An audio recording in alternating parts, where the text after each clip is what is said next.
and elders in our church. And we'll say to them, such and such happened to me. And they will give us some instruction on what to do or why this happened to you.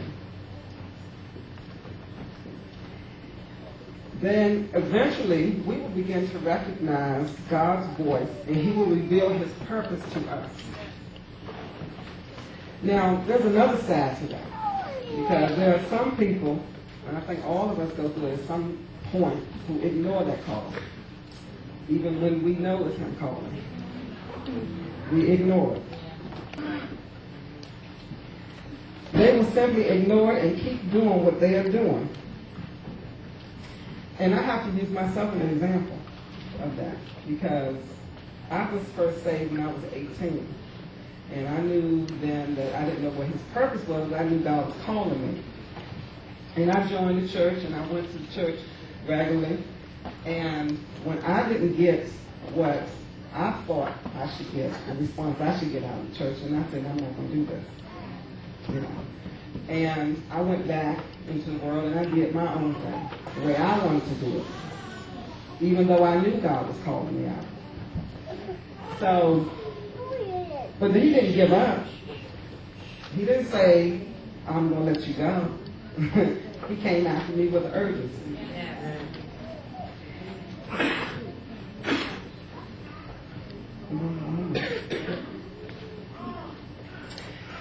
What He did was send an angel to speak on His behalf. And that angel was my first child. Her name was Deidre. And yesterday was the 14th anniversary of her death. And I have always loved children and wanted to be a mother.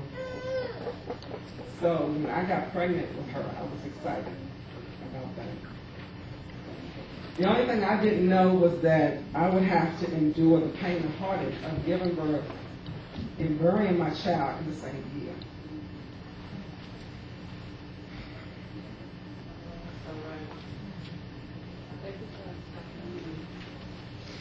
And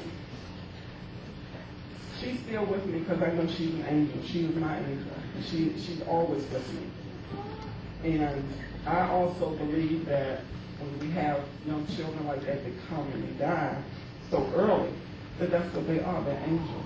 And God sends them because they have a purpose. They have a message. And a lot of times, unfortunately, the people who the message is for miss it. They get caught up in the grief. They get caught up in, I lost my child. But why did you lose your child? Why did you go through that situation? Whatever it may be. So, God used that circumstance to get my attention. In other people's lives, He uses other circumstances. Sometimes it may be an addiction. It may be illness. It can be anything. But usually, whatever it is something that touches your heart deeply. It's something that you look at and you think, oh, this is going to kill me. That's the way you feel about it. This is going to kill me. But you have to heed that call. You have to. Because if you don't heed that call, it will kill you. He didn't bring that thing on you to destroy you. He brought it on you so that you can come and do what He needs you to do. So He can lift you up. But if you want to continue to go forth and do your own thing, then all you're going to get is death. That's it. And I have been here and I've listened to so many people preach, and Pastor Vaney coming here and preach and talking about, people get left behind. And I'm not going to be left behind. Amen. And I come up and when I come and I'm in church and I'm with Pastor, I have to come up to every altar call to get whatever I need. I'll be right here at that altar because I'm not going to be left behind. So when these circumstances come up in my life now, I respond to them differently.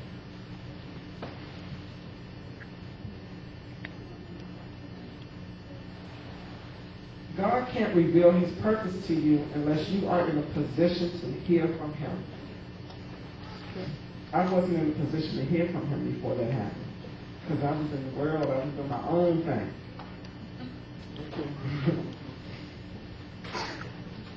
Habakkuk 2:1 says, I will stand my watch and set myself on the rampart and watch to see what he will say to me and what I will answer when I am corrected.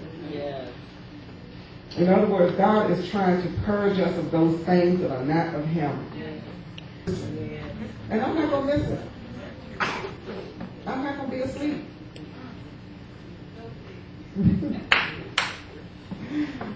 I love you, Pat.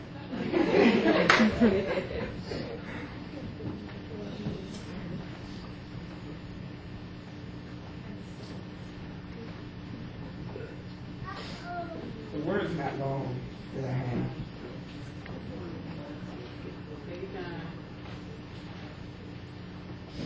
So when Samuel went back to lay down, he was ready with his answer when God came to him. And when God called this time, he said, speak, for your servant hears. I would like to share a reading from Oswald Chambers, My Utmost for His Highest. And it reads, God never speaks to us in startling ways, but in ways that are easy to misunderstand. And we say, I wonder if that is God's voice. Isaiah said that the Lord spoke to him with a strong hand. That is, by pressure of circumstances. Nothing touches our lives, but it is God himself speaking. Do we discern his hand or only mere occurrence? Get into the habit of saying, speak, Lord, and life will become a romance. Every time circumstances press, say, speak, Lord. Make time to listen. Chastening is more than a means of discipline. It is meant to get me to the place of saying, speak, Lord. Recall the time when God did speak to you. Have you forgotten what he said? Was it Luke 11:13? Or was it 1 Thessalonians 5:23? As we listen, our ear gets acute, and like Jesus, we shall hear God all the time. So as I said, now he doesn't have to press with those circumstances anymore because I hear him. And I even noticed that, I'm going to put everybody on the spot, but sometimes I look and I notice when the prophets come out and they prophesy to people, sometimes that's the only way people can receive. Is by a prophet has to come to you and say, God is going to do this for you. And I used to always look at them, like, well, why don't they talk to me like that? They don't never say anything to me. I'm serious. They don't. And yesterday, last night in the service, well, after we had the prayer, when we had to get on our knees, I was getting ready to get up. And I can't remember the prophet's name, the lady who was up here in the pain. I looked up and here she is coming to help me get up. I just thought this was about mere coincidence, you know.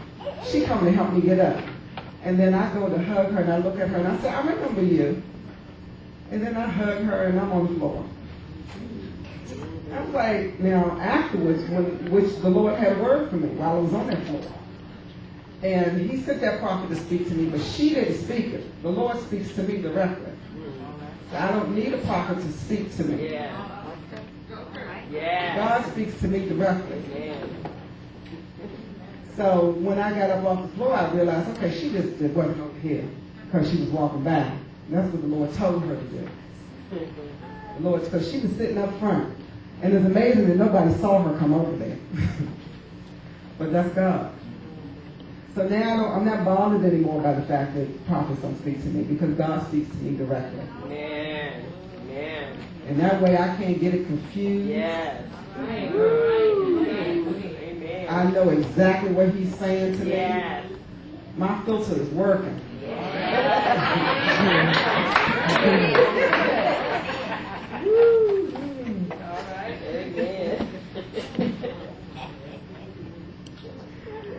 Yeah, I know everybody said they would totally do this today. Like when Trina asked me to speak, I was like, okay, they're just going to throw a girl out here.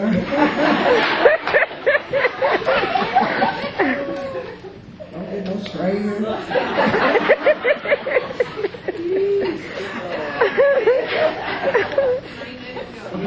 Yeah. I went and told Pastor, I said, Trina asked me to speak. Go ahead, girl, you ready? I'm like, everybody else went through minister training for a year at least. But I didn't say no. I did not say no. And I was nervous when she said that. I was like, what am I going to say? So then she tried to make it easy for me and start telling me there's going to be 2 other people speaking with me. No, that's okay, because she tried. But that's not what the Lord wanted.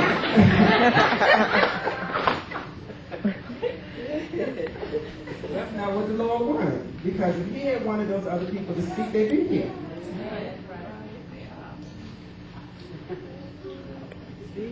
So instead of me turning down this opportunity, I put myself in a position to hear from God.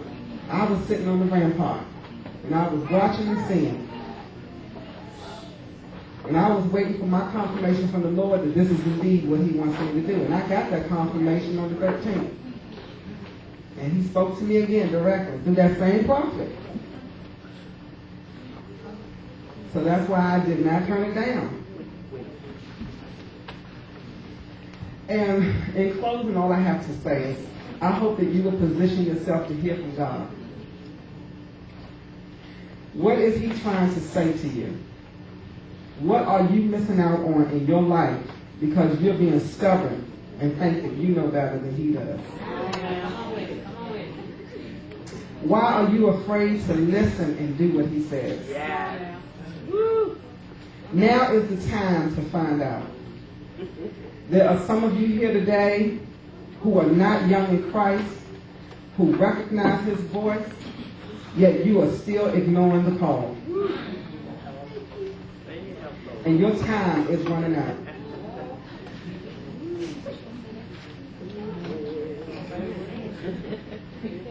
Your time is running out. Yeah. The only words that God said to me to end this is now. Now. Not yesterday. Not next week. Now. Now.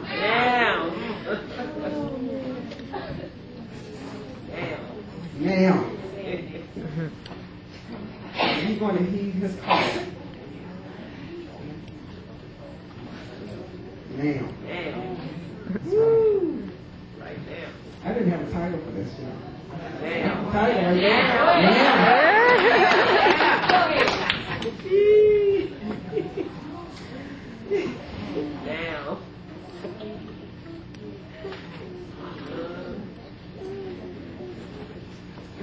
I just thank God.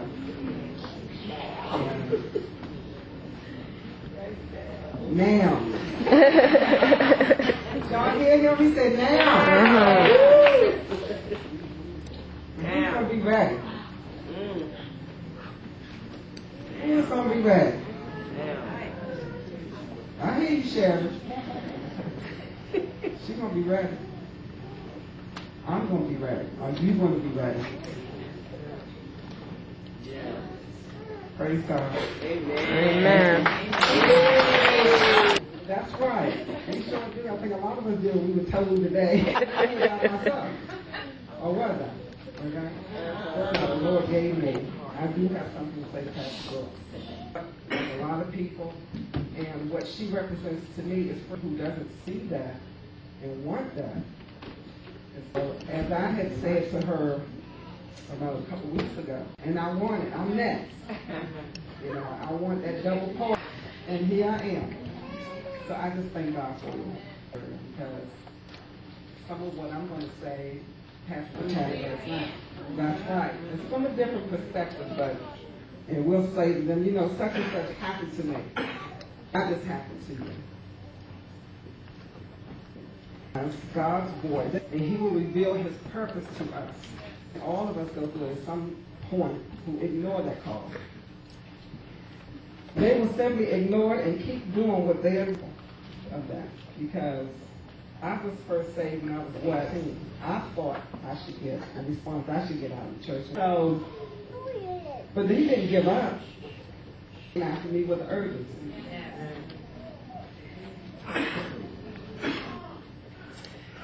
What he did was simple. And I have always been my child.